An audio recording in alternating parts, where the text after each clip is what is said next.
We left off talking about groups, particularly in groups and out groups. In groups being groups that we belong to. Um, we might belong to a certain soccer team or baseball team, or we belong to a certain company, a certain workplace.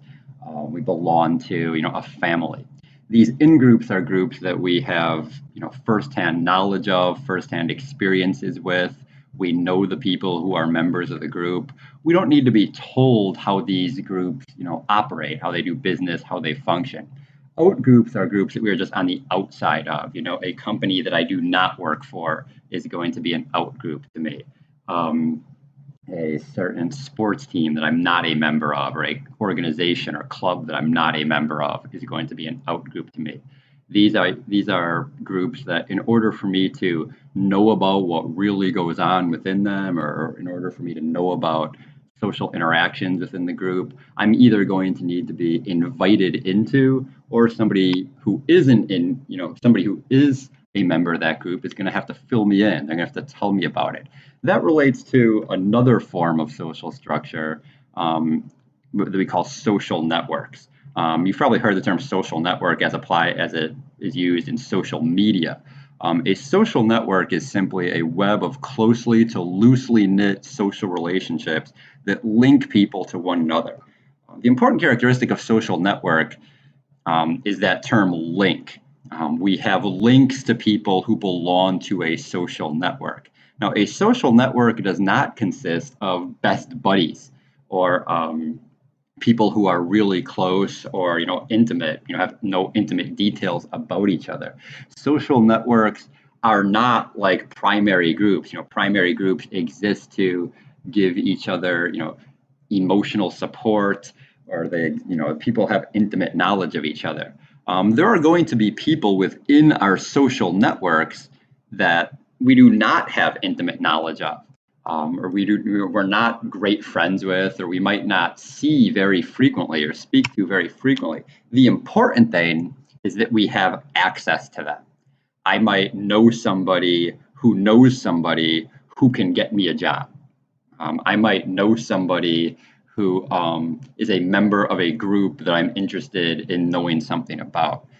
Social networks are important to study when we study social structure because let's think about the characteristics of social structure. Social structure gives us identities. It coordinates our activities.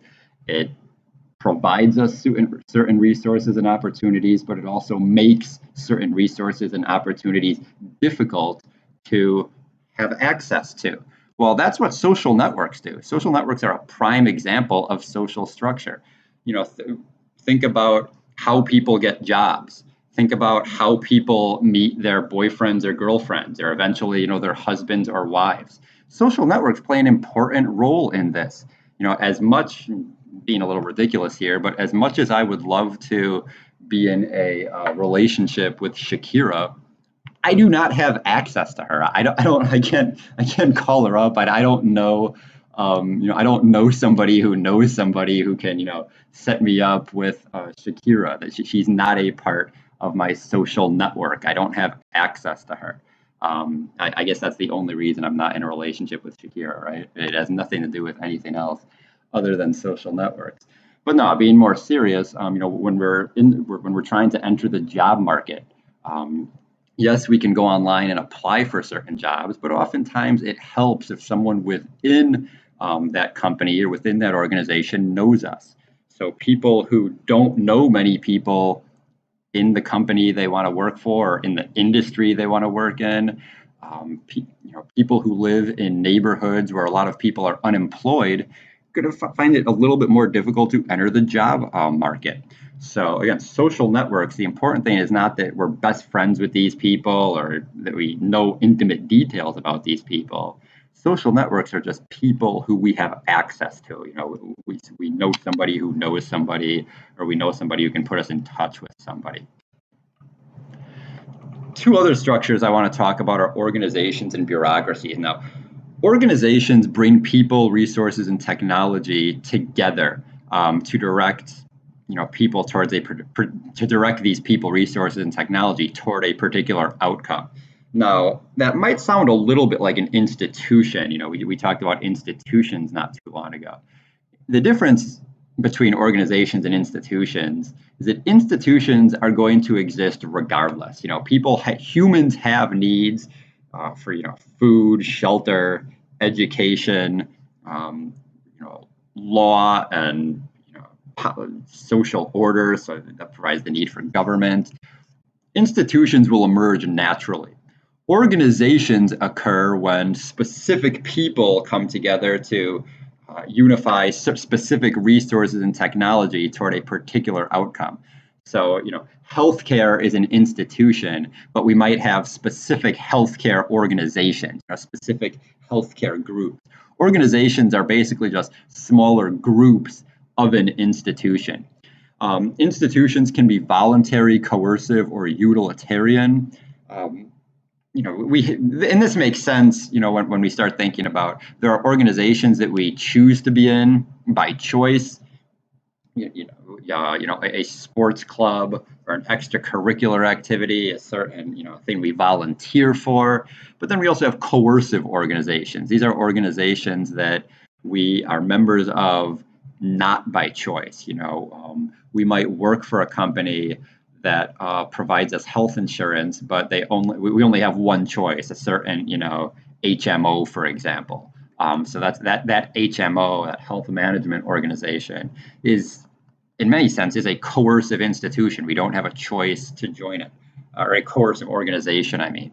A prison, for example, for at least the prisoners or the people who are incarcerated, that is going to be a coercive organization. Then we have utilitarian organizations. The word utilitarian means just kind of like all parties receive some type of benefit. Kind of like we give something in order to get something. School is in many ways a utilitarian organization. Um, we go, we have to do a lot of things as students that maybe we don't want to. We have to put up with rules and do assignments and read things and attend things that maybe we're not excited about, but we're getting something out of it. We're going to get a diploma that's going to make us more employable.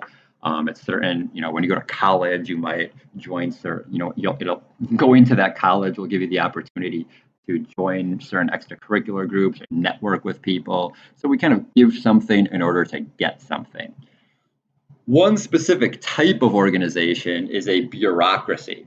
A bureaucracy exists to achieve the goal of an organization through a very efficient way. In theory, a completely rational organization that uses the most efficient means to achieve a valued goal. That is the definition of a bureaucracy. Now, that's in theory. In practice, bureaucracies are not always that efficient.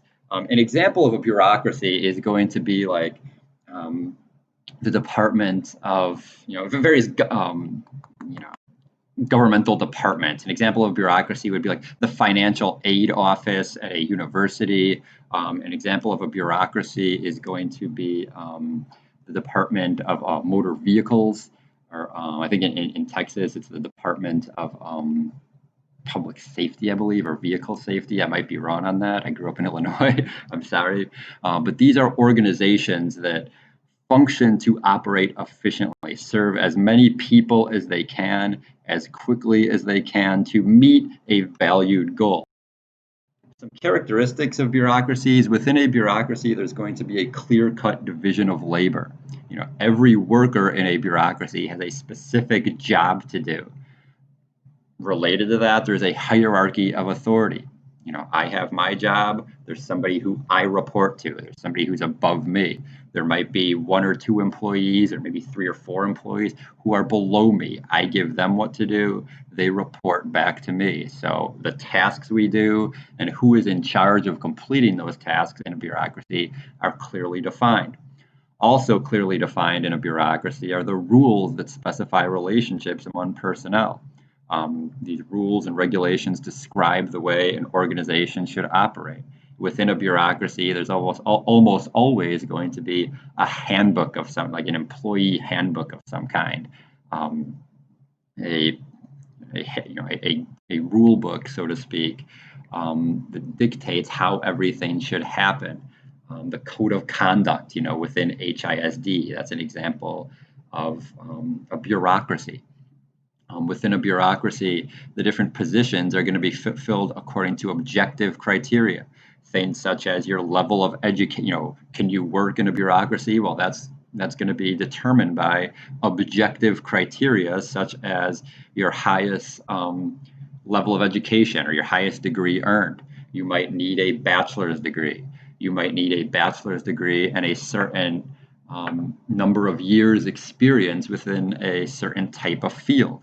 Um, so positions within a bureaucracy are going to be filled according to objective criteria, not things such as, who your family members are, or who your father is, and maybe your father can get you a job. Now that happens, but again, in theory, this is the way a bureaucracy is supposed to work. Within a bureaucracy, authority belongs to the position, not just the person. So if I am the deputy superintendent within a school district, I have certain authorities. Once I am no longer the deputy superintendent, I don't have those authorities. The authority is going to follow the position, not necessarily the person. If I get promoted, I'll have more authorities. Like I'll have because of the division of labor, I will have new, probably more authorities. But authority and who makes decisions, who's responsible for certain things, that belongs to the position, not just the person. Once I'm no longer the deputy superintendent, or once I'm no longer the dual credit director, I'm no longer going to have those same authorities and responsibilities. Lastly, organizational personnel treat clients as customers or as cases. Within a bureaucracy, relationships are going to be impersonal. They're going to be task oriented. In that sense, going back to our definitions from earlier, the types of groups we see in bureaucracies, these are definitely secondary groups. Everybody is interacting in a bureaucracy to get something done. You go to, when you want to get your driver's license, you go there with a specific goal, and the employees hopefully are going to help you reach that goal. It might not seem efficient, there might be an hour wait, but you're going there to have that goal fulfilled. You're not going there to make friends or to receive emotional support or feel comforted or welcomed. You're going there to obtain your driver's license or obtain a learner's permit or renew a driver's license, so on and so forth. So these are the characteristics of a bureaucracy, and bureaucracies again are a social institution, meaning that they provide us opportunities, they provide us resources, but they can also make these resources and opportunities difficult in certain situations or for certain populations. Bureaucracies, organizations, social networks, these are all examples of social structure.